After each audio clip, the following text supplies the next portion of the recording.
Okay, thanks, Rubens. Thank you all who logged in. I'm very excited to be here. And this is actually the first time we present these results to an audience of economists. So we will be very happy to hear your comments and suggestions and to see if you find this as interesting as we did. So let me start with some broad motivation on artificial intelligence and its effects on labor markets. We all know that artificial... eu não dei share screen, sorry.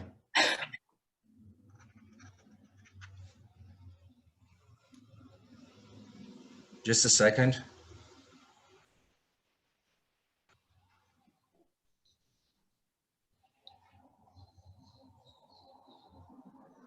Desculpa, gente, não sei o que está acontecendo aqui com o Zoom.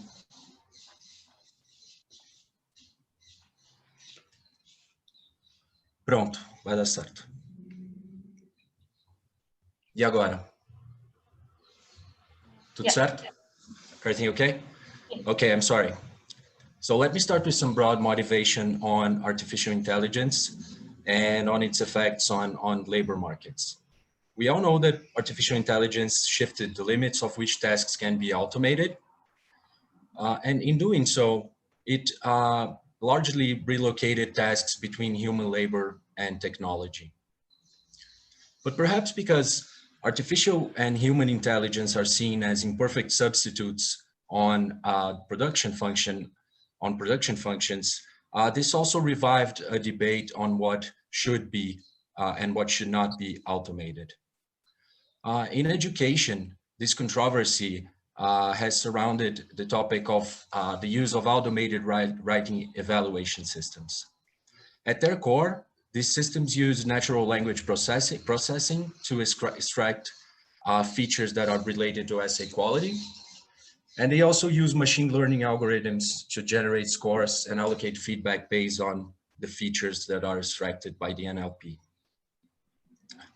The supporters of AWE highlight that these systems may relax teacher time constraints and allow teachers to use more time in tasks that will not and cannot be perfectly automated.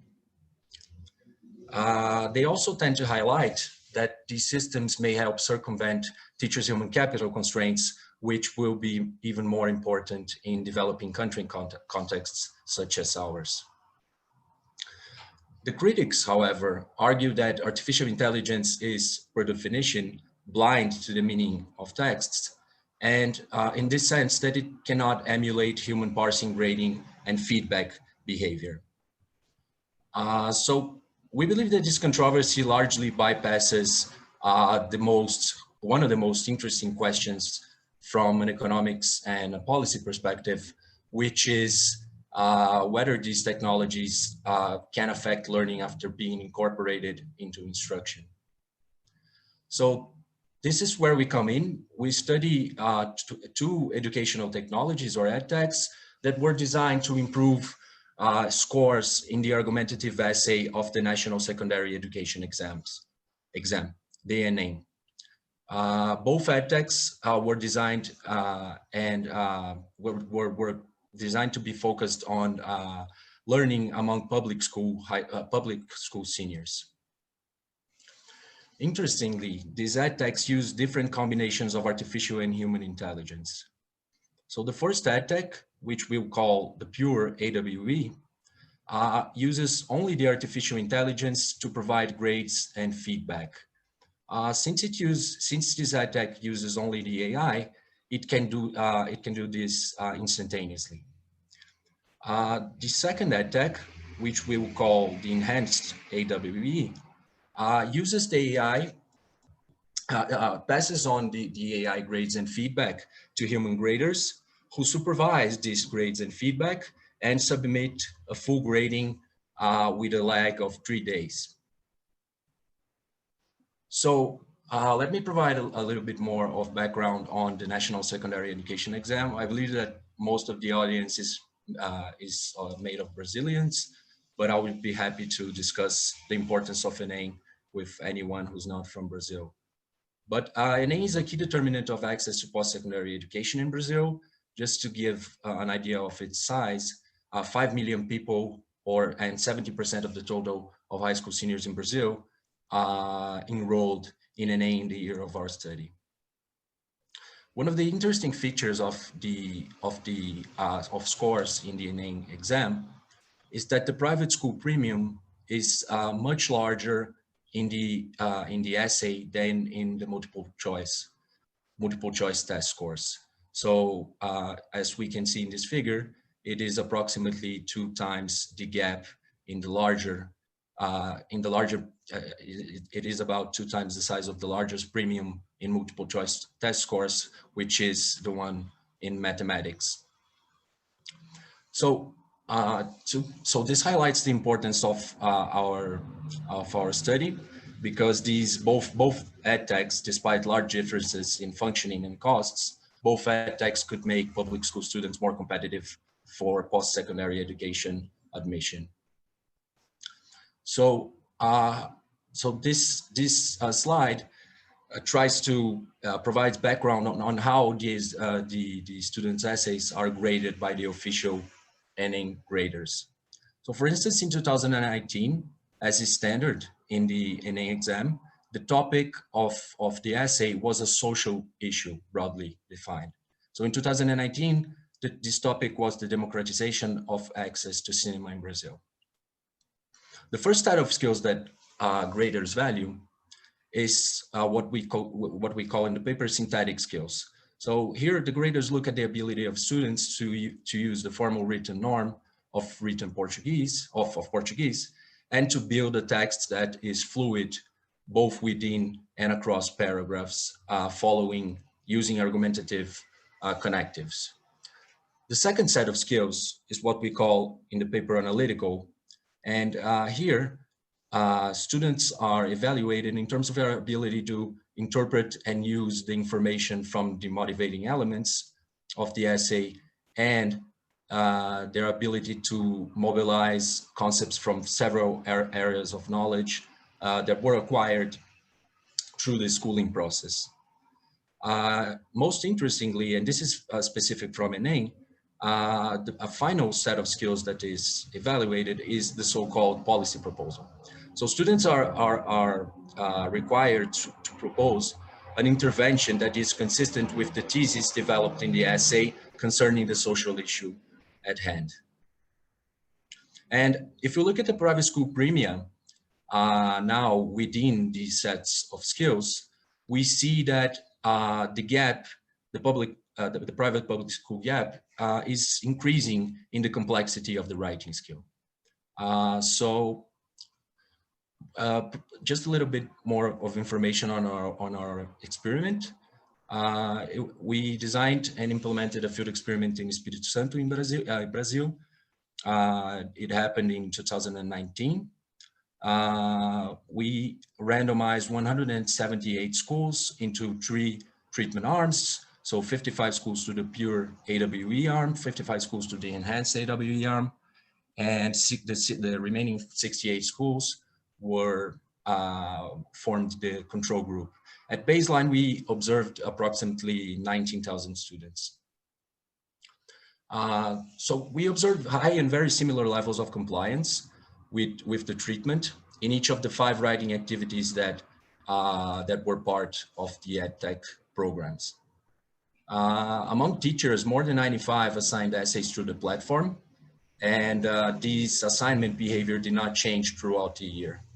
Among students, 75 to 80% submitted essays through the platform, and if we perform statistical tests, we cannot reject the null that the general compliance between teachers and students was equal in both treatment arms, despite the large differences in the edtechs.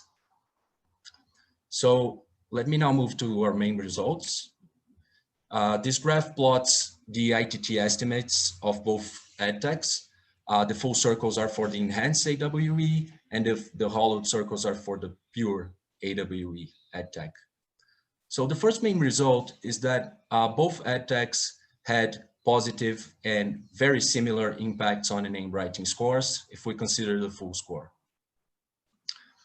These effects were channeled by improvements in each set of skills considered separately. And interestingly, the largest effects are found for the most sophisticated skill, the policy proposal. If we look at the p-values in below the estimates, we cannot reject the null in any neither in the full score or in the sets of skills that the ITTs are equal between treatment arms. Regarding mechanisms, we collected primary data to investigate three issues. First of all, we were interested in whether the technologies would increase the amount of training for the NA assay. And we find, if you look at the leftmost plot, leftmost coefficients in the figure, we find that both edtechs were able to increase the number of written essays by 25 to 30%. We are able to reject increases of less than 20% in this case, and we cannot reject the null that these improvements in training were equal across treatment arms. We also looked at feedback, either in the form of annotations or in the form of grades, and we observed similar and high increases in those margins. And most interestingly, we see that teachers in the treatment arms were more likely to engage in personal discussions with teachers on their essay quality. So we find that teachers did not completely delegate tasks to the edtechs, and that the edtechs somehow allow them to put more time in tasks that cannot be automated. So tasks that are non-routine in essence, such as interpreting the essay after receiving the feedback, and interacting with students about their essay writing abilities. We also looked at effects on a range of secondary outcomes. We were interested in effects on other writing skills, or more specifically on skills that would appear in another textual genre. So we collected primary data on students using a biography, so a narrative essay, not an argumentative essay. We find no evidence of positive or negative effects. So positive effects would be consistent with spillovers between skills that are transportable across genres, and negative effects would be consistent with training to the test and becoming unable to write an essay in, or less able to write a good essay in another textual genre. We find evidence that the edtechs had no positive or negative effects on this margin. And we using the scores in NA and in the state's standardized exam, we also find evidence that the edtechs did not affect scores in language-related and in non-language related topics. So, and notice that because we pull this data, we get quite precise estimates. We can rule out positive or negative effects of more than half a standard deviation on this margin. So let me end up with some final remarks, taking stock of what we learned with this intervention, with this study. Both edtechs had positive effects on writing scores, and the additional input from human graders, albeit costly, did not improve effectiveness, either in the full score or in the scores that capture very different writing skills and add up to the full score. Most interestingly, we find positive effects even in skills that AI arguably would fall short in evaluating, such as the most complex skills valued in the exam. And we find that the edtechs similarly supported the engagement of teachers on non-routine tasks that are at the core of a pedagogy that is individualized and that contemplates students' heterogeneity. So this is the final slide, and I'm going to talk a little about how we view our contributions. The contributions map quite naturally in the comparisons between treatment arms in the experiment. So the comparison between the pure AWE EdTech and the control, provides the first impact evaluation, and I'm not talking only about developing countries, that relies on a large sample and a credible research design. I would be happy to discuss the limitations of the literature on this topic with anyone that's interested. Second, the comparison between the enhanced AWE EdTech and the control group is an efficacy trial of an EdTech that was tailored by the implementer to overcome two very important bottlenecks of pedagogy in public schools, which are human capital and time constraints. So given that they have a very rich view of these constraints, it was surprising to us that there was no added value of human graders. From a policy perspective, this is a very important result because human graders are costly, because employing human graders is costly, either because you have to pay them or because you have to monitor their work continuously. So thank you very much. I hope I have not exceeded the time. No, right? Still have 3 minutes. Almost 4 minutes. Okay, thank you very much.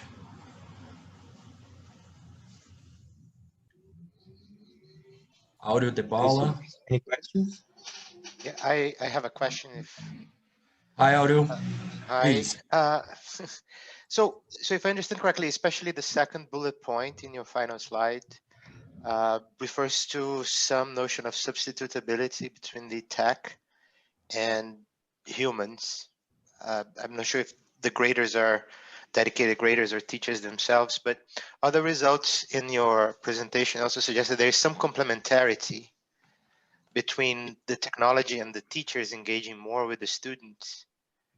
So you seem to have found evidence of that, which is interesting per se, because when people talk about AI, they typically have this image of the robots coming to replace humans. Whereas here it seems that they're working together with the teachers. I mean, they're improving they're improving the feedback that the students get, but also somehow incentivizing the input that comes from the teachers, if I understand correctly. Yeah, that's how we interpret the evidence. On substitution and complementarity, we are taking a little bit of care about using these concepts, because we within a design, a more complex design, where some schools have access to the technology and some schools have access to the technology, and we randomize the amount of this use. So we think this is consistent with, as you said, human graders substituting substituting the edtechs, the AI, I'm sorry, and with teachers and the edtechs being complementary, but we're not using this because concept. I mean the teachers will also optimally, quote unquote, respond to the tech themselves, and the question is whether they're gonna withdraw input or introduce more quality input. That would be very interesting to pursue, but I'm not going to take any more of the remaining time. Thank you. Thank you, Audio. Thank you very much. Henrique? Hello, Flavio. I have one doubt about, it's not exactly a doubt, but it's a question with regards to how do you interpret the results in light of possible mechanisms. It's my understanding there are no effects for other writing abilities, rather only for the NA text. So I'm thinking about how do you interpret that? Because and also if you have tried to measure anything related with motivation or emotional skills with regards to having a test. So that's my doubt. Yeah, thank you. I'm sorry, I can't see who's speaking. What's your name?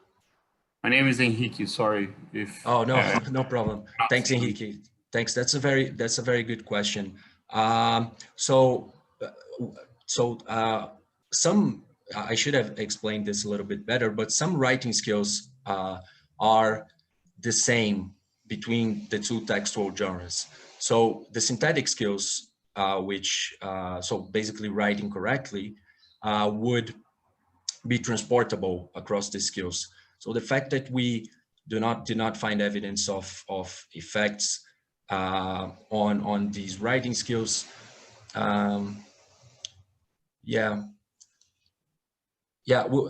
would need to look. I can talk about this a little bit more with you later, but we looked at the effects on skills that are transportable between genres and the ones that aren't. And so this provides a little bit more of insight about how to interpret these results. And on motivation, we tried to address this by looking at other secondary outcomes, because one story that would be consistent with increases in motivation for the NA assay would be improvements in other scores that are evaluated by NA, correct? And we do not find evidence that that this happened. This is also consistent with a result that I did not present, but the edtechs did not make students more willing, more likely more willing to be in post-secondary education in the next year. So motivation does not seem to be playing a large role in these results. But I would be happy to talk to you a little bit more about.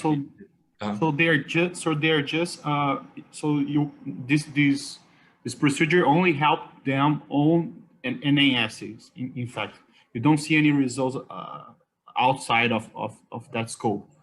It's only for NA that things are being really relevant. Yeah, only scores in the NA assay were responsive to the edtechs. This is the basic takeaway. But thank you for the question. Okay, Bruno or Tony, if your question is really quick, because we have like 2 minutes. Okay. Well, I'm sorry, I'm still with the background from Unpack It here, but well, congratulations, Flavio, on your presentation. It was really nice. I had 2 questions, and I'm only going to ask one of them. Okay. Could you talk a little bit more about, just because of time constraints, but could you talk a little bit more about your data? How did you, because what I understood is that you had the experiment and then you found the people in NA, right? The grades you're using are from how these students performed in NA, is that it? And how did you find them? Yeah, so the randomization used clusters. We randomized schools, and the NA microdata identifies students by the NAT code of each school. So we did not, I don't know if I understand the question correctly, but we did not uniquely identify students in the NA microdata, and we did not, this wasn't necessary to do the evaluation. One thing that I did not discuss carefully is that we also collected primary data. We also collected primary data on an NA assay. So the estimates on NA assay scores pull the data from the official NA assay and the data from this primary data we collected with the educational authority of the state. So I don't know if this answers your question, but this is it answers. So you our main data set pulls. Our main data set pulls data from NA, the official NA assay, and primary data on a non-official NA assay we collected. Okay, thank you. Yeah, I would be happy to answer your second question if you send me there's a time. chat or Yeah, it was more about interpretation. How do you interpret your results, given that, I mean, you didn't find much of a difference between the enhanced AI and the pure AI? I mean, because is this related to the quality of the AI that you're using? I mean, how do you interpret this? Because you would expect, usually AI is not that good on feedback with respect to texts, you know, and written exams, from what I know. So how much do you think this maybe is like an evaluation of the quality of the specific AI you used in your exam? Or so this is not, thank you. This is we don't have time? No, we don't have time. If you can answer through text or through the chat. Okay, who's talking? I'm sorry, I didn't get your name here. My name is Bruno. Bruno Tony. Oh, Bruno. Okay. Thanks, Bruno. I'll answer it in the chat, okay? All right. Thank you all very much. Okay, so now it's Marcela.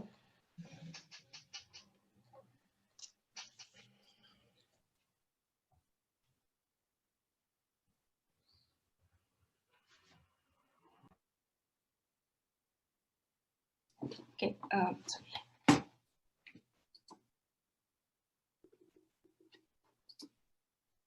Okay, can you see my screen? Yes, go ahead. Thanks everybody for coming. I'm gonna present my work with my co-author, Giulia Buccioni, who is here in the audience. So the Pentecostal Church is one of the fastest growing religious movement in the world. Two important characteristics of this religion is their intense use of media and that they are more conservative than other Christian faiths. Although they have been growing a lot, there's still very little evidence on the socioeconomic causes and consequences of their expansion. So in this paper, we address two questions. The first is to understand what is the effect of religious media on religious affiliation. And then we try to understand what is if religious media can also affect behaviors in a way that is consistent with the church's prescription. To do so, we exploit the expansion of record TV, and we look first at religious affiliation, and then we check whether people start behaving consistent with the church's prescription. And in particular, we focus on fertility, labor force participation, voting, and crime. The idea of looking at crime is that many of the values of the church is pro familia and say that you can drink or gambling. So people are less likely engaging in risky behavior, so that could affect crime. So Record TV was a secular TV channel, and in the 80s, it went bankrupt. And in 1990, it was bought by Edir Macedo and started broadcasting religious content. To give you an idea of how much religious content, one study estimates that Record TV broadcasts 60 hours of religious content per week, while the other leading two TV channels were broadcasting around 1 hour and 12 minutes of religious content. So it's a significant difference. So this graph shows the expansion of Record TV across Brazilian municipalities over time. So see here that in the beginning of the 80s, they covered very little municipalities, only 10%. And then in the 90s, they already covered around 30%. But over the 90s, there was a huge expansion. And by 2000, they covered more than half of the Brazilian municipalities. We focus our study in this period of the 90s. We use 5 main sources of data. First, we use 3 waves of the Brazilian census, which gives us for each individual their religious affiliation, fertility, labor force participation, and demographic characteristics. Then we use data from Anatel, which gives us the technical characteristics of transmitters, their precise location, the date of installation, and the owner. For our analysis, we select only the transmitters that are owned by Record TV. For our voting outcomes, we use data from the Federal Electoral Authority, which gives us information on candidates' profiles, so we know their name, the campaign alias, age, gender, and we also know the number of votes that each candidate received in each municipality. Then for our crime data, we use the number of deaths by external causes. And finally, we use data from the Brazilian RIS. And from this data, we know exactly the number of Pentecostal churches in each municipality in each year. So using data from Anatel, we can compute the signal strength from each transmitter to each receiving location in each year. So for each municipality, we take the maximum value of the signal strength for each year. We compute 2 types of signal strength. The first is what we call the signal in the free space, which is a function of the power of the transmitter and the distance between the transmitter and the receiving location. Then we compute also the actual signal strength, which also takes into account the geomorphological characteristics. So it takes into account if there was, for instance, a mountain that can block the signal, or if there's some vegetation or something that could diffract the signal. This actual signal is a very strong predictor of actual audience and has been largely used in the literature. In our main empirical strategy, we regress our outcome of interest on the signal strength, the signal in the free space, on individual and municipality characteristics that change over time, municipality fixed effects, and state year fixed effects to allow for state-specific shocks. And we cluster our standard errors at the municipality level. So our parameter of interest is gamma 1.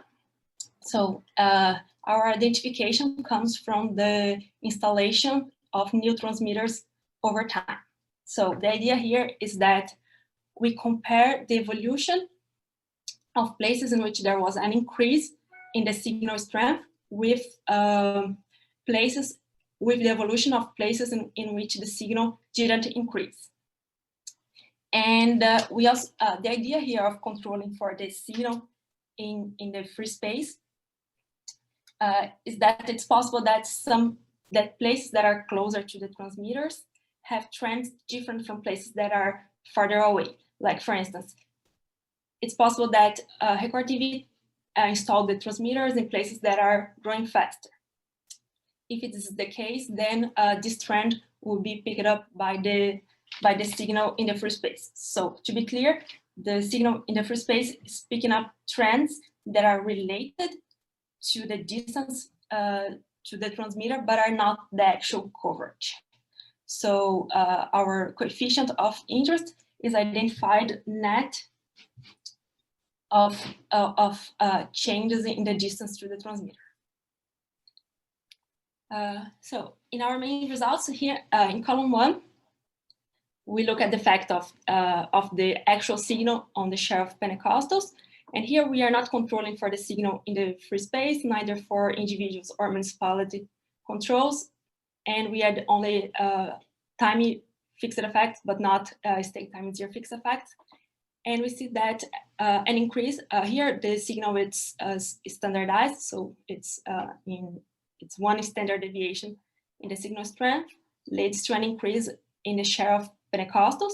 Then in column 2, we add as a control the signal in the free space and individual and municipality controls, and we see a similar result. And then finally, in column 3, we also control for state year fixed effects, and again, we see a similar result. In column 4, we do a falsification test, so we do the same analysis, but for the period before Record being religiously affiliated, so for the 80s. And here we don't see an effect, so an increase in the signal around this period didn't increase the share of Pentecostals. And finally, we look at the effect for Catholics and Protestants. So we see a negative effect for Catholics and no effect for Protestants. This is consistent with the sociology literature that says that most of the Pentecostals are former Catholics, but not former Protestants, which didn't change much over time. So one limitation of the census data is that we only have data every 10 years.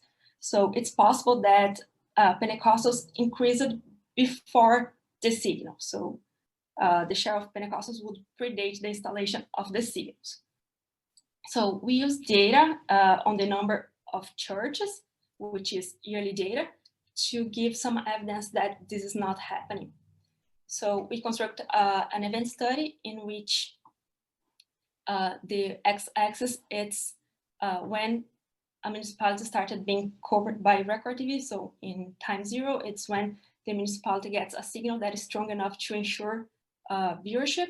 And we see that there is a positive increase in the number of Pentecostal churches around this period, and we don't see any difference for the periods in which the municipality was not covered by Record TV.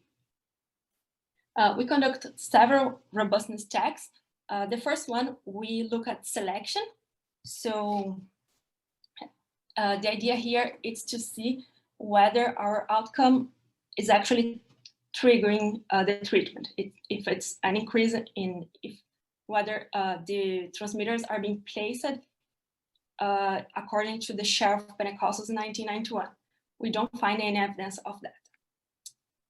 Then next, we use an alternative empirical strategy. So we use an IB strategy in which we instrument the signal in 2000 by the signal before record being religious affiliated. So the idea here is to use only the variation coming from the transmitters installed, using only the variation from transmitters installed before record being religious affiliated. So the idea here is that the placement of these transmitters was not done based on any religious ambition of record TV. Here we found a similar effect. So the fact using this alternative strategy, we find a similar effect compared to the other strategy. Then to ensure that our results are coming from actual exposure to record TV and not from unobservable characteristics correlated to the signal strength, we control for the signal in the future, so in the next year. So the hypothesis for this exercise is that if you control for the exposure to record TV in year T, then when we add exposure in the year T+1 does not predict our outcome, and we find that the coefficient for the signal in the future is indeed it's 0 and is statistically different from the current signal. Next, because big cities might be the target of the placement of the transmitters, because then they can reach more population per transmitters. And then this place might have trends that are different from smaller municipalities. We drop from the analysis and we find similar results. Similarly, we drop from our analysis places where municipalities where the transmitter was located and surrounding municipalities, and again, we find the same results. And next, we compare municipalities that are close to each other, so that they share similar labor markets and they are susceptible to similar local shocks, and the places that are also very similar in terms of signal in the free space. So they are they are at the same distance from the transmitters, and then we do the analysis in these municipalities, and we see again that an increase in the signal of record TV leads to an increase in the share of Pentecostals. Now I'm going to show the results for behaviors. First, let's look at fertility. So we see here that an increase in the signal strength leads to an increase in fertility.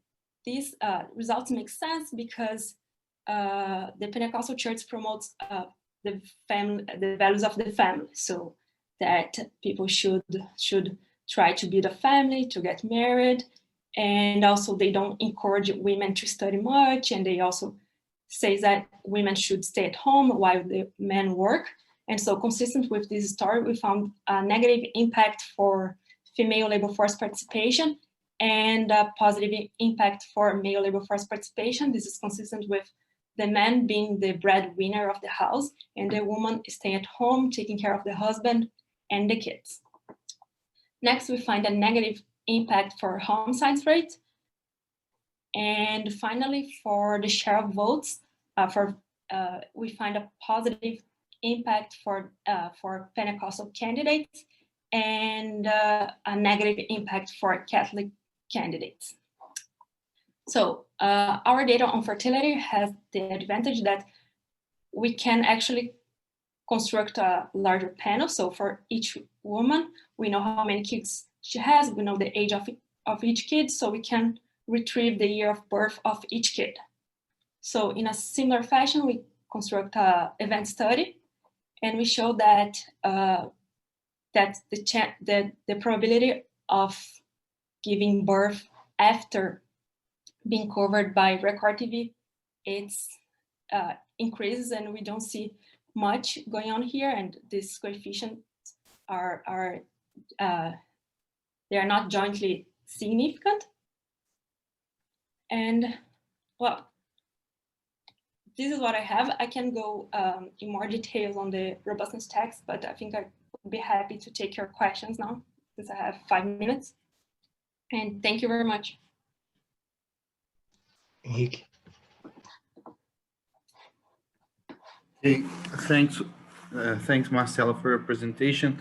I was thinking about mechanisms, especially because if record is the real deal here and television is important, maybe we should expect substitutability and complementarity of record with other types of media. So have you seen if the effects are higher or stronger with radio, internet presence, or if they are lower? And also, I don't know if that's a general feeling of the audience, but I have a feeling that to me, it wasn't very clear why controlling for signal free or something like that, the variable was called like that, would make your identification better. So if you could re-explain that, I would be very grateful. Okay, thank you. So we didn't check for other kinds of media.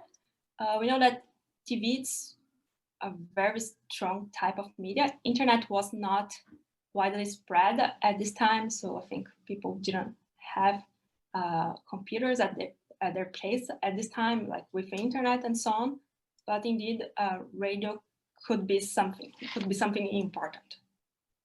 And so for the signal in the free space, the idea is to control for the distance to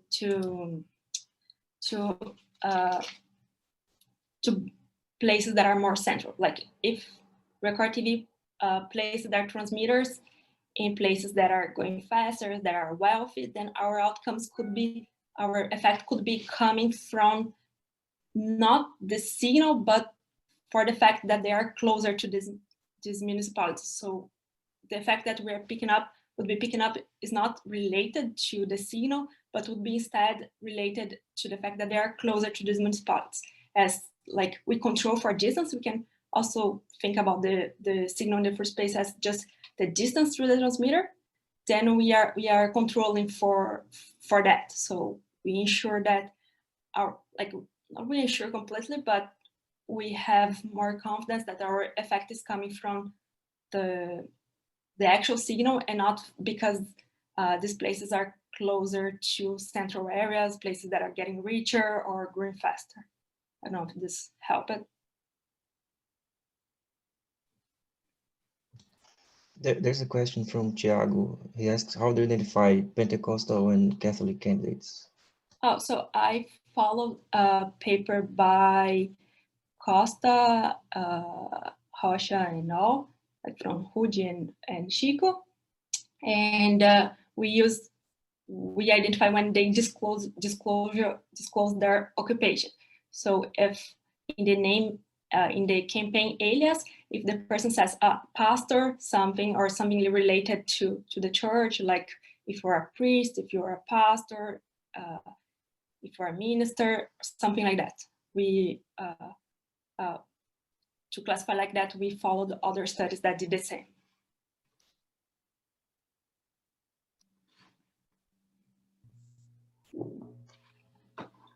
I have a question. Yes. There's a paper from La Ferrara. First, congratulations, it's a very nice paper. But there's a paper from La Ferrara on the impact of global TV soap operas on fertility here in Brazil. So could this result affect your estimates on fertility? So I think it's a bit unlikely because first of all, she looks at the effect on much on the 70s, I guess.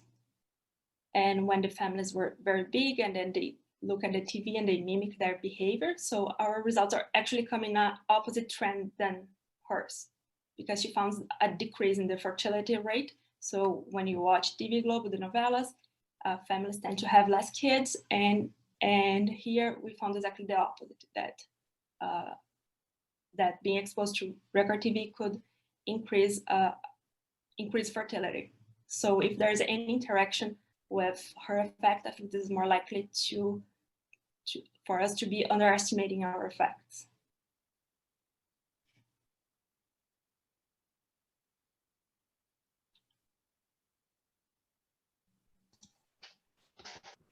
No further questions.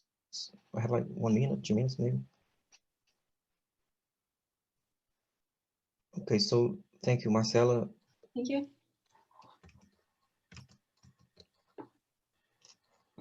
Danielle, go ahead.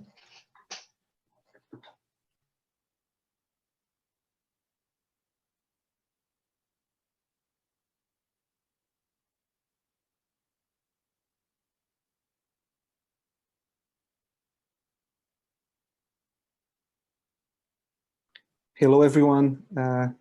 It's a pleasure to present at SPE. So this paper is about the effects of job training programs. It's a joint work with Rodrigo Oliveira and Diana Silva, who are both here with us. Governments around the world have been implementing policies to tackle persistent unemployment. Improve skills and labor market outcomes of workers. Those policies, the returns of those policies vary hugely and may be influenced by the business cycle. So it's really important to understand what policies work in which context. So in this paper, we're going to focus on one specific type of policy, vocational training programs. Okay, vocational training courses, they aim to improve matching between firm demand and workers to ease transition from education to work. To be precise, those training programs, vocational training programs, can be provided by the private sector with and without subsidies, or directly by the public sector. In this context that we study here in Brazil is a training program directly provided by the public sector. Okay, as we will explain a little bit later in 2 slides, it's a long duration, intensive vocational training program.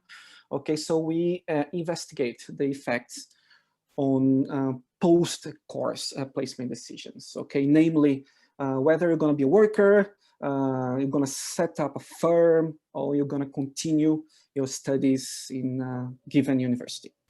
Okay, an important feature of this program is that admission is through lotteries. And we were able to get data of 200,000 applicants and 15,000 winners, and the national ID of each one of the applicants. So we are able to follow, because of the national ID, we are able to follow the applicants in different registries. So this is how we collect our outcome variables. And those applicants, they belong to basically 2 cohorts, and they have graduated at different moments of the business cycle. Okay, and then we assess the impact on employment of female students, male students, and we find that regardless of the moment of the business cycle, female students, they perform better in terms of employment compared to the male students. So this is the main result of the paper. And we show that the returns of the program are higher when students, they graduate before a recession and not during a recession. We do not find any impact on earnings. Okay, we perform some heterogeneity analysis, and we find that the positive impacts on employment are driven by students graduating in services, okay, courses, vocational courses in services, and when they graduate in locations, local economies that are faster growing in terms of local GDP. When we assess the impact of the program on setting up a firm, that is on being an entrepreneur or university admission, we don't find any impact. Okay, So this is the, the summary of the paper. Because of time constraints, I'm sure I will be unable to detail every single part. So that's why I'm giving upfront this broader picture of the paper. Just to emphasize our setting, we are talking about one state in Brazil, Bahia state, where the public sector provides what we call a high dosage program. Why we call it a high dosage program? Because it has different features, okay, that's quite unique in the literature. We have one semester, the course lasts 2 years. Every course lasts 2 years. One semester is of basic training like Portuguese, math, okay? You have 2 semesters of class training of specific subjects for, the occupation of the vocational training course. So it's more focused on the occupation. And then you have a 6 month plus 6 months of internship. So it's a combined 2 years, and it's it's on the high end of duration when we compare to the literature on training. I will not discuss the literature, but basically our contributions that we compare to papers with a similar research design. We are assessing long-term effects. We are assessing also different placement decisions, okay? Not only labor employment in a formal firm. And because we have a large-scale program, we use this feature to perform heterogeneity analysis not yet done by the literature. So I will now detail a little bit the program. It's called ProSub, whose goal is to provide, these technical skills to tackle high unemployment in the Bahia state. Of course, I think all of you know Bahia state, but it's a large state in Brazil whose territory is larger than France, for instance. And the government, the state government, runs the program in different, local training institutes in 50 municipalities. Okay, and with a huge variety of courses in agriculture, manufacturing, and services. To apply for a position at the program is free. If you enroll in the program, is free. Tuition, okay, is free throughout the entire course.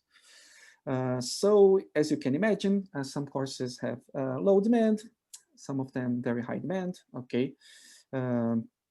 As I said before, it's a very intensive, long duration course and mixed basic education, vocational education, and internship. Everyone from the Bahia state who finished a public school are eligible to apply for a position as a student at the vocational training, regardless of age, employment history, and other characteristics. Okay, so this also explains the high demand for most of the courses. And this is Bahia, of course, in Brazil. And just to emphasize that the training institutes are spread, in different parts of the large territory of the state.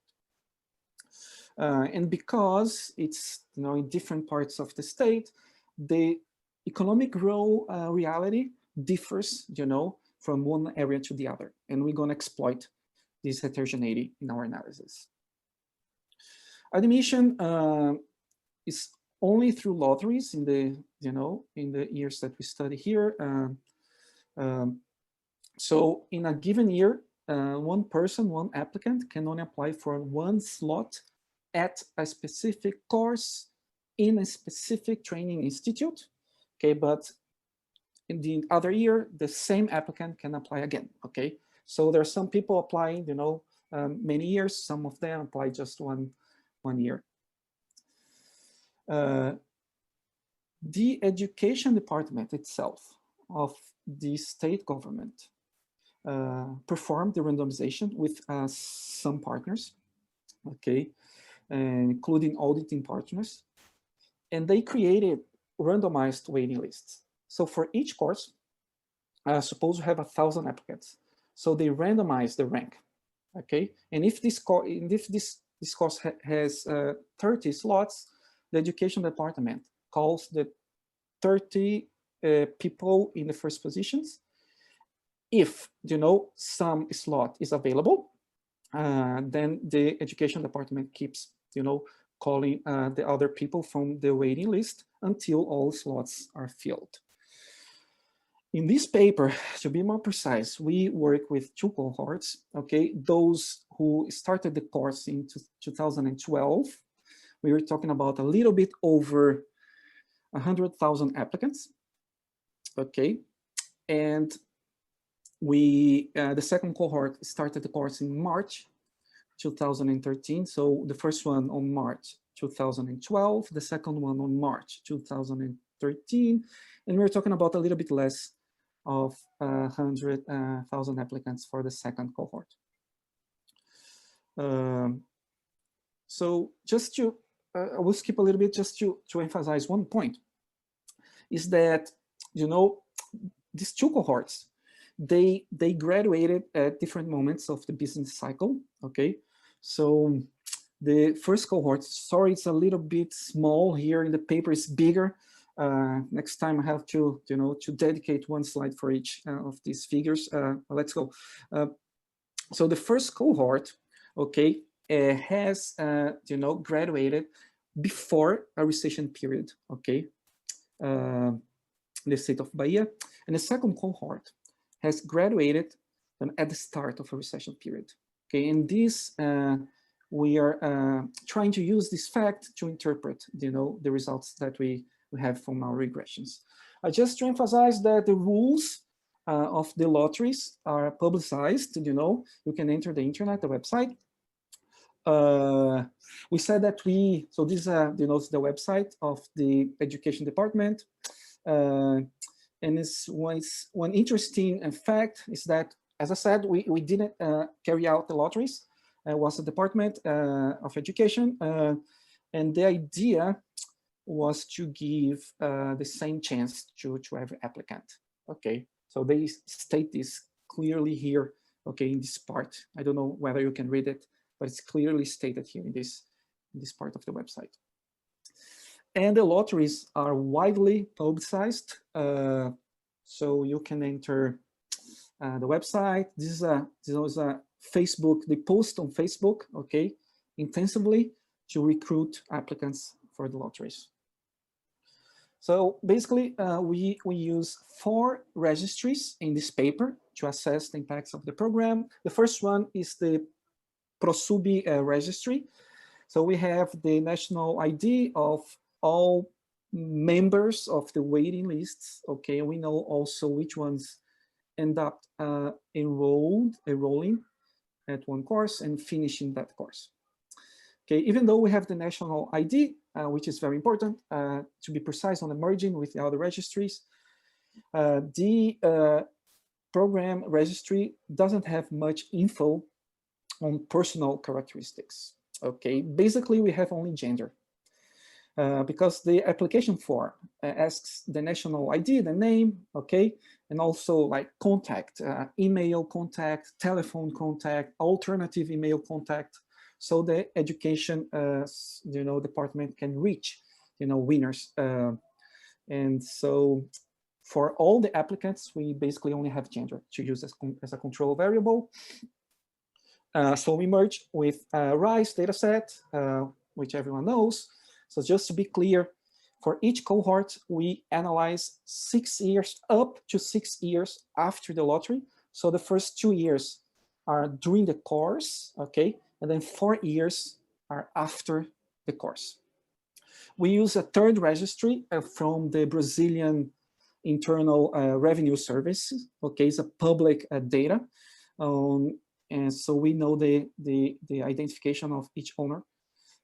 Firm owner in Brazil, so we create a dummy if the applicant has established a firm, okay, after after the lottery date, so 01. We have also a registry for the largest university in the state of Bahia, the Federal University of Bahia. And we also create a dummy, which equals 1 for those applicants who entered the university after the lottery date. Okay. So for the RISE, we're going to be able to perform analysis in different moments of time, and we're going to perform cross-section analysis for entrepreneurship dummy and the university admission dummy. So the empirical strategy is quite simple. We use the result of the lottery to instrument for enrollment dummy. Okay, and one feature of the randomization is that naturally the education department created strata. Okay, different strata. So each strata is a course and site, where site here is the location of the institution, the educational institution. Okay, and according to the implementers, this stratification relied on operational constraints of the program. Just to be clear, here we can work with either or both initial offer winners and ever offer winners. The initial offer winners are those in the waiting list who are ranked up to the number of slots, okay, available for each course. And the ever offer winners are those called after, you know, if in the case slots are vacant. So in this paper, I don't have much time to talk about this, but we must work with initial offer winners because we don't know whether, you know, everyone in the waiting list was called upon. We just know the ones that enrolled, but we know precisely who are the initial offer winners. So our instrument is based on initial offer. I don't have time to show the balancing analysis, but for the characteristics that we have, everything is well balanced. So the lotteries created comparable groups. So the empirical strategy, we want to assess the effects of enrolling at the course, okay, which is this dummy D, okay, and we control for gender basically, and strata fixed effects, okay, and we instrument the enrollment dummy with our initial offer dummy. So let's talk quickly about the results. Do I have 4 minutes? 3. 3 minutes, okay. So this is comparing winners and non-winners. We, you know, for the cohort 1 who have graduated, remember that we have 2 years of the course, so they have graduated here, okay? So what we find is that for the cohort 1, you know, the effects of the program increases over time, even though, you know, there is a recession in the middle. When we separate for the impacts for female and male, we see that the female winners don't suffer much during the course, which may be because of low opportunity costs. Okay, we are trying to you know, go further in this analysis, but we don't have much to show now. But right after the finish of the course, you know, female applicants, they present look a quite stable 5 percentage point increase in employment compared to the control group. When we see the male students, results are strikingly different. Okay, they have a negative impact, okay, right after finishing the course, and they recover a bit, okay, but not that much. We have a small positive, but not significant increase 6 years after, you know, the date of the lottery. So this is when we combine, you know, the effects for male and female of cohort 1, and for the, you know, year 1, 2, and 3 after the finishing the course, that is years 3, 4, and 5 after the lotteries, these coefficients are different, okay, when we perform the analysis. But in the last year, they're not statistically different. For cohort 2, who have graduated at the beginning of a recession period, okay, the overall impact is very, very different. We see after 6 years that the impacts are negative, but not statistically significant. Female students do not present positive effects. Male students, they keep with a negative effect almost throughout, okay, the years after the course. For instance, this one is significant at 10%, okay, but not significant at 5%. And these figures, when we put both cohorts together, and then we see that the overall picture of the second cohort, sorry, it's a typo here, so the second cohort 2, the second cohort suffer more and don't present the positive results of the first cohort. I don't have much time as I expected, to go through the heterogeneity analysis, but this table is to show that courses in services, more specifically non-health services, are driving the positive results of female students of the cohort 1, okay, and those female students of the cohort 1 who have positive results are those located at municipalities where the GDP growth is above the median.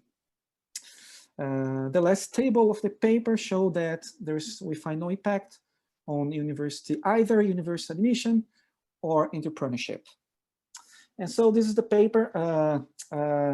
We're planning to improve the paper, so any comments are very welcome. Thank you. Okay, so we're out of time for questions. If anyone has any question, you can send it through the chat to Danielle.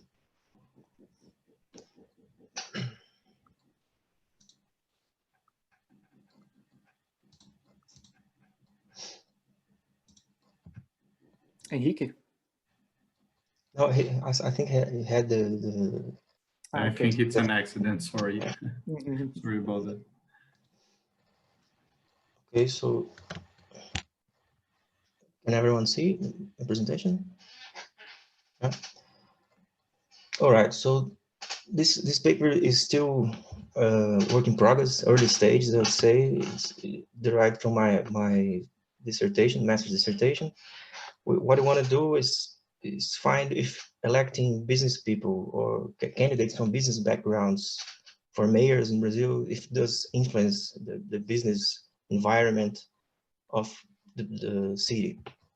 And to do that, we use a regression discontinuity design. So recently there have been this intensively increasing number of politicians, of business politicians getting elected in the US, in Brazil, and in different levels in other countries. But in Brazilian case, entrepreneurs are one of the most common occupations from candidates to city mayors. And there are mainly 3 ways that a mayor can impact the business environment of the city. It can be through fiscal incentives, although not much of the taxes are at the city level, but especially for service sectors, it does have, it has a space for doing that, for creating incentives. The mayor can provide infrastructure like connecting roads, providing street lighting. In some cases, they can even build space for invite companies to their cities. And most importantly, for bigger cities, the mayors have a power to decrease bureaucracy to open firms. In Brazil, it takes usually like 100 days to open a firm, and 30 to 40 days are related to documents and papers on the city level bureaucracy. Here is just some examples of candidates for mayors promoting this sort of a language. This sort of candidates, these business people candidates, they promote themselves as good managers, and they usually say that they're going to bring innovation and they're going to decrease bureaucracy, like this case of João Doria, who says he'll diminish time to open a company in São Paulo from 100 days to 1 week. So these are some examples.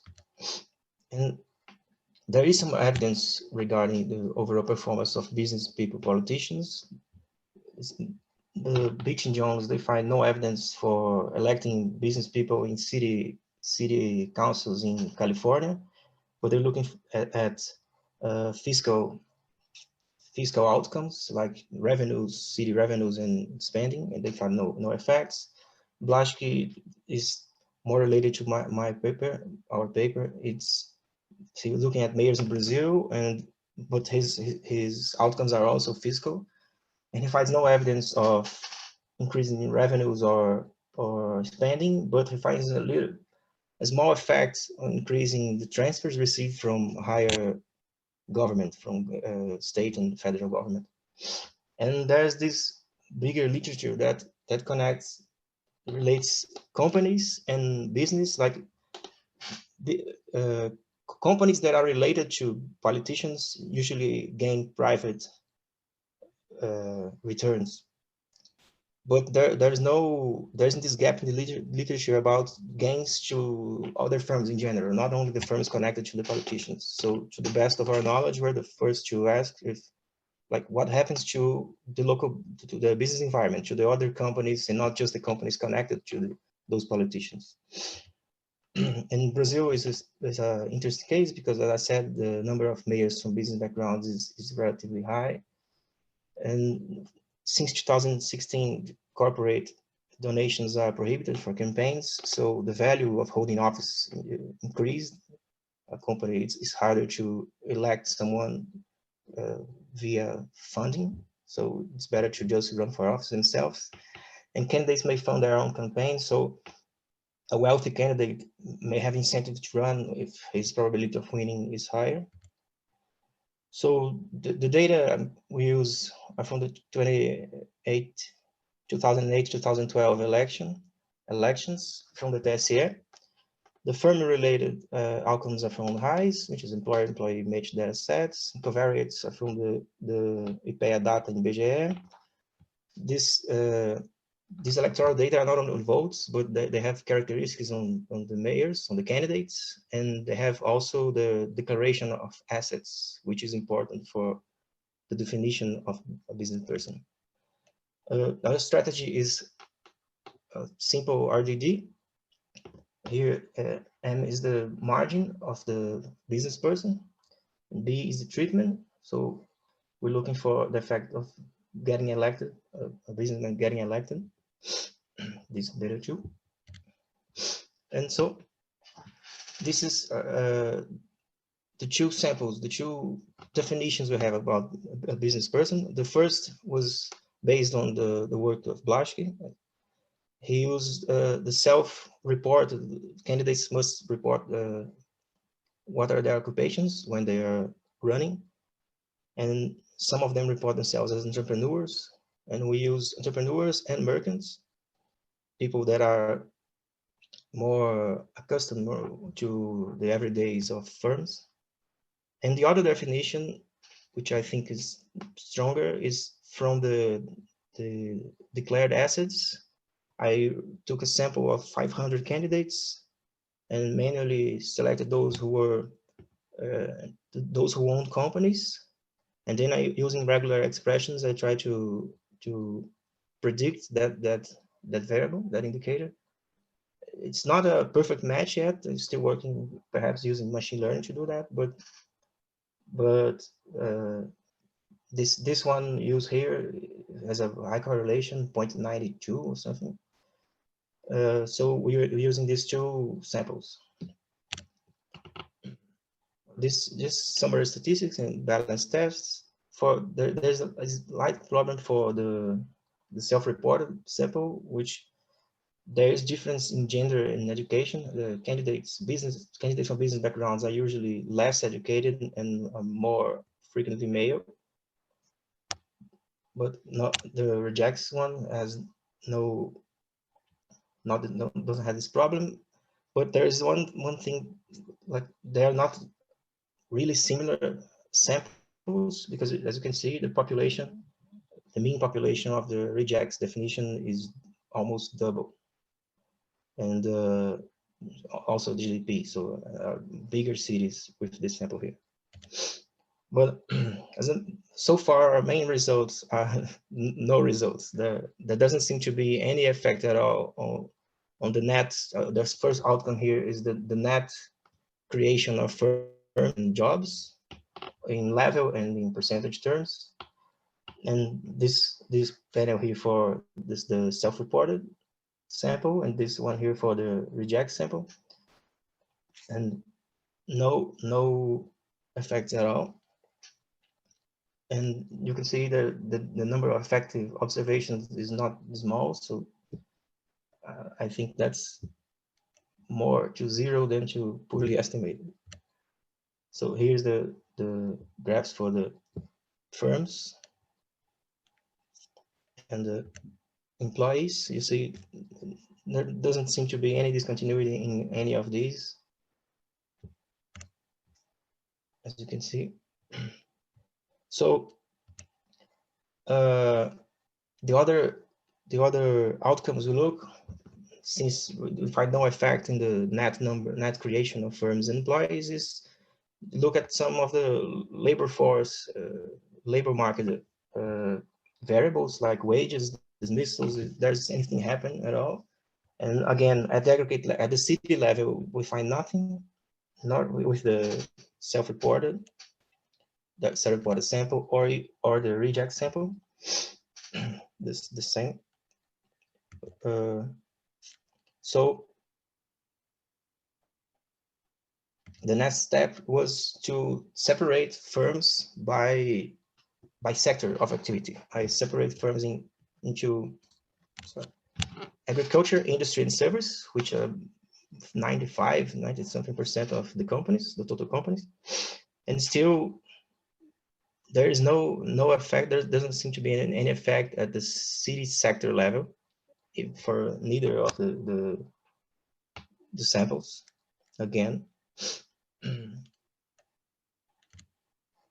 and last, looking for heterogeneity, we separate cities by size, municipalities by size, because as Brazil has 5,500 something municipalities, and they are very diverse in terms of size and GDP. So we separate by the median. I call towns the smaller cities, the ones with equal or less the median population, and cities are the greater than the median. And you can see that there are very different groups. And we run it again, everything to see if there is any difference, if one of those types of cities could be having any effect. And there is no effect for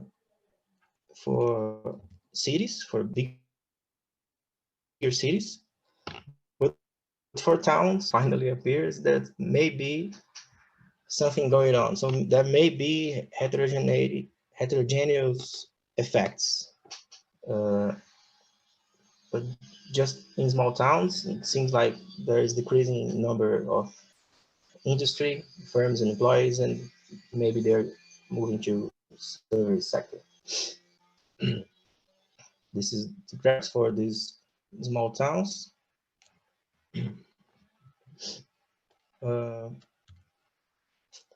And this for the employees in the small towns. As you can see, the service sector, those things that have there's a discontinuity here.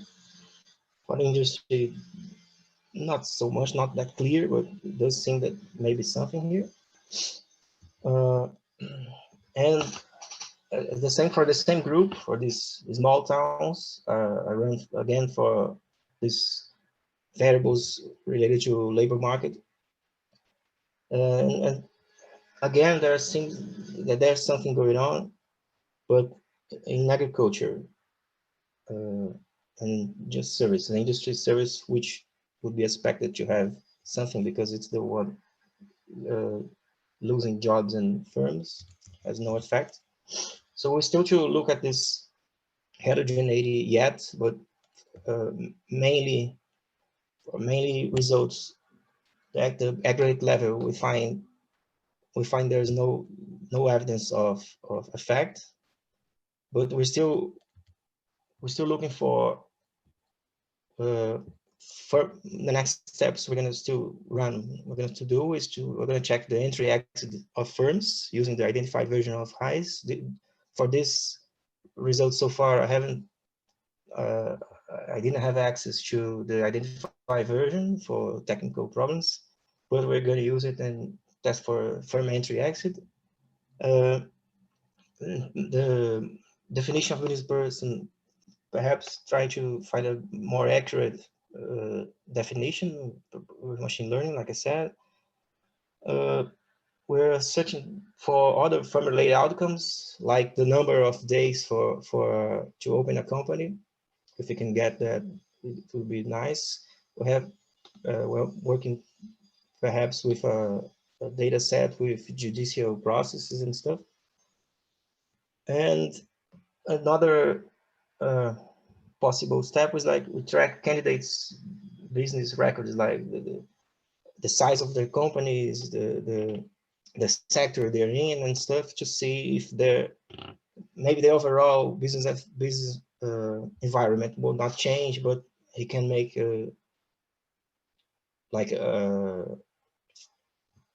promote the business and the other firms in the sector from his background. Like a man from the industry understands industry and promotes more companies, firms from his type of business. So to conclude here, there is no evidence, we find no evidence of overall effect in business environment, but estimates, they differ depending on the definition of the business person you use.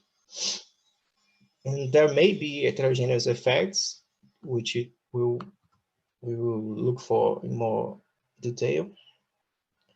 And if there are these heterogeneous effects, that may be due to difference in the candidate's experience, as I said. So thank you. Let's see, any questions here?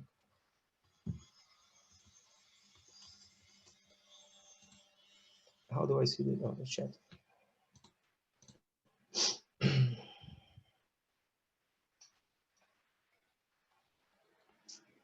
Okay, so let's see the first question.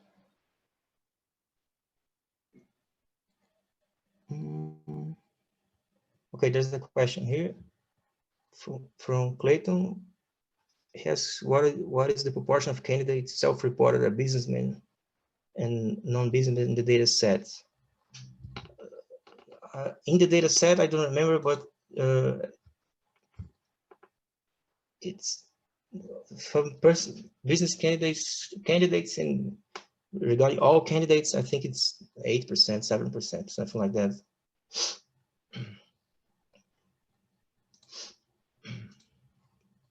There any other questions? I have a question. I was wondering whether you would look also at corruption or something like that, because probably in Italy we were the forerunners in having politicians that were businessmen, and we see that most like the outcomes were that corruption increased a lot where they were elected, while nothing changed, probably because the utility function of these persons is very different from the usual one of other politicians that have like party affiliations, etc. I couldn't hear something about corruption. Can you repeat, please? Yeah, I was wondering if you would like to explore also the link with corruption, given that you don't find many effects on the variables you're looking to. Since in Italy we had many businessmen starting to get into politics, and we observed that in general, nothing changed in terms of public expense, etc., while corruption rose mostly. Yes. Well, we don't look at corruption. I think that this association between electing business person and private gains is kind of well documented. I don't know exactly about corruption, but we have no outcomes, nothing. I don't think we thought about running stuff, trying to search for outcomes or related to corruption stuff, but I don't know. I think it's kind of Rubens, well just documented. to mention that, so I'm his co-author, so we might get something related to corruption when we link this data set with these judicial cases. So we have all this data set with this criminal suit case that might involve firms that are involved to this politician, this business guy that is now the mayor. So we might get to this point that we get case by case, and we're gonna have some idea if it's related to corruption at least. Thanks. Okay, still have like 2 minutes. Any other questions?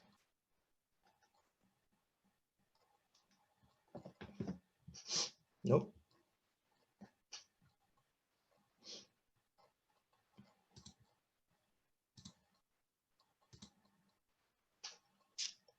Okay, so how do we close up this?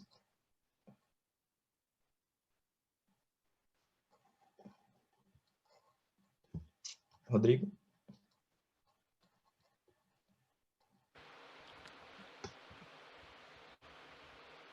Podemos encerrar a sessão? Sim.